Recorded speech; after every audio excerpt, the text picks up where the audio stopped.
He sostenido la tesis durante muchos meses de que aquí se instaló un régimen de impunidad que tenía tres patas.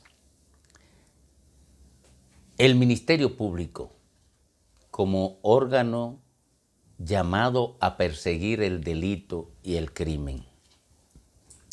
La Suprema Corte de Justicia y la Cámara de Cuentas. Y esto no lo decía porque me saliera de los forros o como una frase cohete o un lugar común, sino como parte de una reflexión derivada de la observación del comportamiento institucional frente a la corrupción administrativa. Cuando el PLD llegó al poder, en el 2004, había una Suprema Corte de Justicia. Inmediatamente tuvo la oportunidad de iniciar revisión de esta Suprema Corte de Justicia. El PLD instaló dirigentes y militantes políticos que le aseguraran el cumplimiento de instrucciones políticas para garantizar impunidad. Y esto fue una derivación de algo que se produjo en la Suprema Corte que le precedió. La Suprema Corte que le precedió fue la que encabezó Jorge Subero Isa. Y esta Suprema Corte de Justicia debió conocer el caso Sun Lan, en el que se produjeron violaciones serias a la ley, a la Constitución, que llevaban a la prevaricación. Pero esa Suprema Corte fue presionada con tal intensidad para garantizar impunidad frente a ese caso que reventó y se convirtió en un escándalo público. Reventó, ¿por qué? Porque hubo una lucha intensa entre una parte de esa Suprema Corte de Justicia que quería sanción por la violación a la ley y otra parte que quería impunidad. Luego, para ahorrarse ese escándalo y ese escarceo, entonces se instaló la Suprema Corte de Justicia que encabezó Mariano Germán. Esa Suprema Corte de Justicia fue instalada para la impunidad. Por vía de consecuencia, allí solamente se sancionaban pequeños delitos. Miren, fue una Suprema Corte tan comprometida para la impunidad que Hipólito Mejía demandó a un senador del Partido de la Liberación Dominicana por difamación y nunca pudo haber un fallo, ni en contra ni a favor. ¿Por qué? Porque el senador no podía aportar prueba de lo que dijo, de lo que acusó a Hipólito Mejía, y la Suprema Corte de Justicia no podía fallar descargándolo. Entonces se quedó sin conocer el caso. Pero ocurre que cuando se somete el caso de Odebrecht a esa Suprema Corte de Justicia, estalla otro escándalo. ¿Por qué? Porque el Ministerio Público sometió un expediente para que se cayera, porque era parte del entramado de corrupción. Y se producían algunas disidencias, como la que se produjo en ese caso con Miriam Germán, que en algunas oportunidades también hizo público documentos que le permitían justificar votos disidentes. Era la única disidencia que se presentaba en esa Suprema Corte de Justicia porque la mayoría estaba comprometido con la impunidad, como parte de ese tramado que se instaló. Ahora, después que se instala el Ministerio Público Independiente, comienza a accionar en dirección contraria a la impunidad.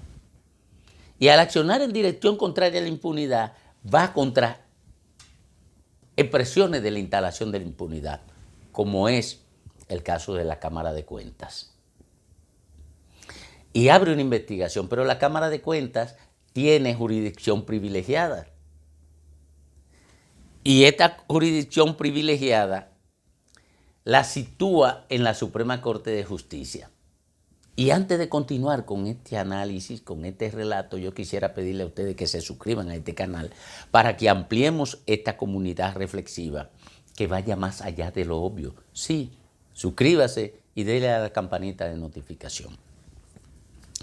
Pues el Ministerio Público ha ido contra la Cámara de Cuentas partiendo del mismo presupuesto que yo he partido para establecer que el entramado de impunidad está conformado por esas tres patas. Y se va a demostrar. Y se va a demostrar porque con la Cámara de Cuentas el Ministerio Público lo va a demostrar, con las investigaciones que ha hecho